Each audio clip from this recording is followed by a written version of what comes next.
चलिए आज आपको 5000 साल पीछे ले चलते हैं, एक ऐसी महान सभ्यता की कहानी में जिसके रहस्य हजारों साल तक जमीन में दफन रहे, पर अब विज्ञान ने उन रहस्यों से पर्दा उठा दिया है। तो तैयार हो जाइए इतिहास की सबसे बड़ी पहेलियों में से एक को सुलझाने के लिए। जरा एक पल के लिए सोचिए, क्या हूं अगर मैं आपसे कहूं कि आज से 5000 साल पहले हमारे पूर्वजों ने ऐसे शहर बसाए थे जिनका ड्रेनेज सिस्टम 19वीं सदी के लंदन या पेरिस से भी ज्यादा एडवांस्ड था। ये कोई कल्पना नहीं, बल्कि सिंधु घाटी सभ्यता की वो हकीकत है जो आज भी दुनिया को हैरान कर देती है। तो चलिए कहानी शुरू करते हैं। इस कहानी का पहला अध्याय एक ऐसी खोज से शुरू होता है जो जानबूझकर नहीं की गई थी। जी हाँ, दुनिया की सबसे उन्नत सभ्यताओं में से एक की खोज एक गलती से हुई। स्क्रीन पर देखिए ये कहानी कैसे आगे बढ़ी।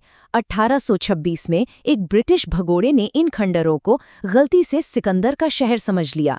फिर आया साल 1856 और हुई एक बहुत बड़ी ऐतिहासिक भूल। ब्रिटिश इंजीनियरों ने एक रेलवे लाइन बिछाने के लिए यहाँ की 5000 साल पुरानी पक्की ईंटों को उखाड़ना शुरू कर दिया, ये जाने बिना कि वो इतिहास के कितने अनमोल पन्ने फाड़ रहे हैं। और फिर आखिरकार 1920 में sir John Marshall, Dayaram Sahni और आर.डी. बनर्जी जैसे महान पुरातत्वविदों ने दुनिया को इसकी असली पहचान बताई। ये कोई मामूली शहर नहीं, बल्कि 5000 साल पुरानी महान सिंधु घाटी सभ्यता का हिस्सा था। तो अब जब ये खोया हुआ खजाना मिल गया तो इसने पूरी दुनिया को हैरान कर दिया। चलिए एक सफर पर चलते हैं इस 5000 साल पुराने आधुनिक महानगर के अंदर और देखते हैं कि ये सभ्यता अपने समय से कितनी ज्यादा आगे थी। अब जो आप देख रहे हैं उसे एक सिनेमैटिक 3D फ्लाई थ्रू की तरह कल्पना कीजिए। देखिए, सड़कें एक दूसरे को बिल्कुल 90 डिग्री के एंगल पर काट रही हैं। एकदम परफेक्ट ग्रिड सिस्टम। घर 2-2 मंजिला हैं और वो भी पक्की ईंटों से बने हुए। हर घर के अंदर अपना कुआं और बाथरूम है। और सबसे बड़ी, सबसे हैरान करने वाली बात, ये ढकी हुई नालियां, यानी एक कवर्ड ड्रेनेज सिस्टम, ये उस जमाने में एक अजूबे से कम नहीं था। और ये कोई एक दो शहरों की कहानी नहीं थी। ये महान सभ्यता पूरे 10 लाख वर्ग किलोमीटर के विशाल इलाके में फैली हुई थी। बिना आज की टेक्नोलॉजी के इतने बड़े एरिया में एक जैसी व्यवस्था बनाए रखना सच में एक चमत्कार ही था। और इसी एकरूपता को देखिए, चाहे ईंटों का साइज हो, व्यापार के लिए इस्तेमाल होने वाले बाट हों या फिर सड़कों की चौड़ाई, सब कुछ स्टैंडर्डाइज्ड था। हजारों किलोमीटर दूर बसे शहरों में भी एक ही सिस्टम। तो यहाँ एक बड़ा सवाल उठता है, क्या कोई बहुत शक्तिशाली सेंट्रल गवर्नमेंट थी जो ये सब कंट्रोल करती थी, या फिर यहाँ के लोग खुद इतने अनुशासित थे? और यही वो बात है जो इस सभ्यता को सबसे अलग, सबसे खास बनाती है। देखिए, जहाँ मिस्र की सभ्यता ने राजाओं के लिए विशाल पिरामिड बनाए और मेसोपोटामिया ने शासकों के लिए भव्य महल, वहीं सिंधु घाटी की सबसे बड़ी पब्लिक बिल्डिंग थी द ग्रेट बाथ, एक तरह का सार्वजनिक स्विमिंग पूल। यहाँ कोई विशाल मंदिर या राजा का महल नहीं मिला। इससे साफ पता चलता है कि उनका फोकस किसी राजा या शासक पर नहीं, बल्कि आम जनता, सफाई और जल प्रबंधन पर था। लेकिन यहीं से कहानी में एक रहस्यमयी मोड़ आता है।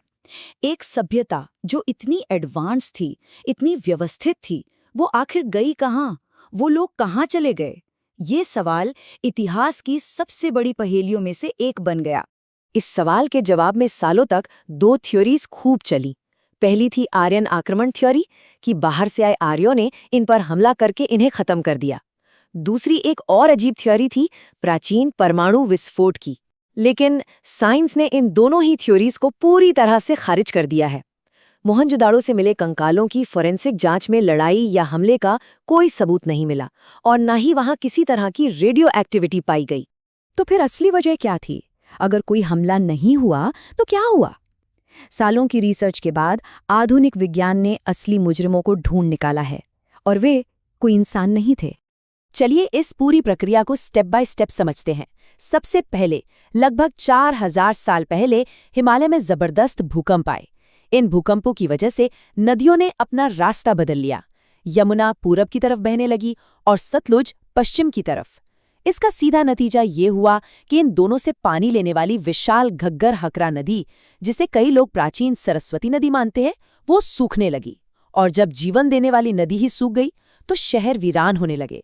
पूरे इलाके में भयानक सूखा और अकाल पड़ गया। ये एक धीमी, दर्दनाक मौत थी जो किसी लड़ाई से नहीं, बल्कि भूखमरी और बीमारी से आई। सोचिए, अपने इतने एडवांस घरों और शहरों को छोड़कर लोगों को जाना पड़ा। उन्होंने पूर्व की ओर गंगा यमुना के मैदानों की तरफ पलायन किया, और इस एक घटना ने भारतीय शहरीकरण के इतिहास में लगभग 1000 साल का एक डार्क एज यानी अंधकार युग ला दिया।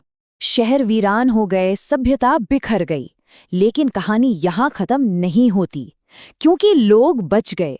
और इसका सबसे बड़ा सबूत कहीं और नहीं बल्कि हमारे और आपके डीएनए में छिपा है। अब हम आते हैं कहानी के सबसे जरूरी और आखिरी हिस्से पर, एक ऐसा हिस्सा जो हमें सीधे हमारे पूर्वजों से जोड़ता है और आने वाले कल के लिए एक बहुत बड़ी चेतावनी भी देता है। साल 2019 में हरियाणा के राखीगढ़ी में एक ऐसी खोज हुई जिसने सचमुच भारत के इतिहास से जुड़ी कई बहसों पर फुल स्टॉप लगा दिया। वैज्ञानिकों ने एक 4500 साल पुरानी महिला के कंकाल से सफलतापूर्वक डीएनए निकाला, और इस एक खोज ने हमारी जड़ों की पूरी कहानी ही बदल दी। तो इस डीएनए रिपोर्ट से क्या साबित हुआ? पहली और सबसे जरूरी बात, उस महिला के डीएनए में स्टेपी यानी मध्य एशिया से आए तथाकथित आर्यों का एक भी जीन नहीं मिला। दूसरी बात, उसका डीएनए आज के उत्तर भारतीय और दक्षिण भारतीय दोनों आबादी से सीधे सीधे मैच करता है। और इसका निष्कर्ष बिल्कुल साफ है, हम भारतीय, हम सब हड़प्पा के लोगों के ही वंशज हैं। हमारी जड़ें इसी मिट्टी में हैं। और फिर 2018 में उत्तर प्रदेश के सिनोली में हुई खोज ने एक और कड़ी जोड़ दी। यहाँ पर रथ, तलवारें और ढाल मिले जो लगभग उसी दौर के हैं जब सिंधु घाटी सभ्यता का पतन हो रहा था। इस खोज ने इस धारणा को भी चुनौती दी कि हड़प्पा के लोग सिर्फ शांतिप्रिय व्यापारी थे, वे योद्धा भी थे। और ये खोज हड़प्पा और आने वाली वैदिक संस्कृति के बीच एक मिसिंग लिंक हो सकती है। तो देखिए, दुनिया की सबसे उन्नत सभ्यताओं में से एक किसी दुश्मन की तलवार से नहीं बल्कि जलवायु परिवर्तन से खत्म हुई। उनकी कहानी हमें एक बहुत बड़ी चेतावनी देती है। आज हम भी उसी मोड़ पर खड़े हैं। हड़प्पा के खंडर आज भी हमें यही याद दिला रहे हैं कि अगर हमने प्रकृति का सम्मान नहीं किया तो हमारे ये आधुनिक चमकते हुए शहर भी एक दिन मुर्दों का टीला बन सकते हैं। तो इस पूरे विश्लेषण के बाद ये मॉक टेस्ट का सवाल आपके लिए। राखीगढ़ी से मिले नवीनतम डीएनए सबूतों के आधार पर सिंधु घाटी सभ्यता के निवासियों और आधुनिक भारतीय आबादी के बीच क्या संबंध स्थापित किया गया है, इस पर जरूर सोचिएगा, क्योंकि इसका जवाब सिर्फ इतिहास की किताबों में नहीं बल्कि हमारी अपनी पहचान में छिपा है।